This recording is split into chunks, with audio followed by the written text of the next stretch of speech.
सबकी वह महारानी द्रौपदी हस्तिनापुर के महल में शांत बैठी हुई शून्य को ताक रही थी। तभी कृष्ण कक्ष में ये बोलते हुए प्रवेश करते हैं, महारानी द्रौपदी की जय हो।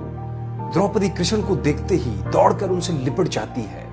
कृष्ण उसके सर को सहलाते रहते हैं और रोने देते हैं। थोड़ी देर के पश्चात उसे खुद से अलग करके समीप के पलंग पर बिठा देते हैं। द्रौपदी, ये क्या हो गया सखा, ऐसा तो मैंने नहीं सोचा था।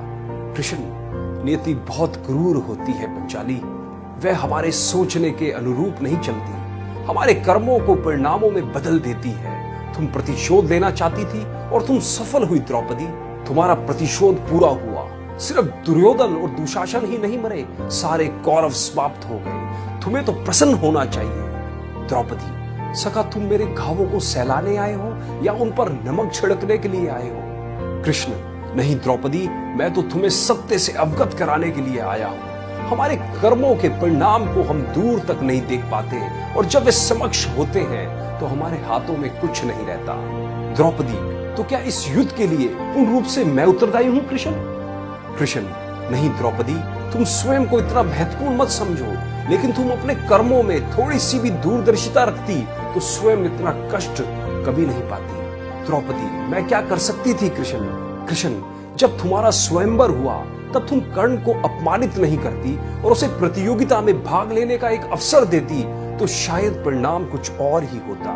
इसके बाद जब कुंती ने तुम्हें 5 पतियों की पत्नी बनने का आदेश दिया तब तुम उसे स्वीकार नहीं करती तो भी परिणाम कुछ और ही होता। और उसके बाद तुमने अपने महल में दुर्योधन को अपमानित किया, वह नहीं करती तो तुम्हारा चीरहरण नहीं होता, तब भी शायद परिस्थितियां कुछ और ही होती।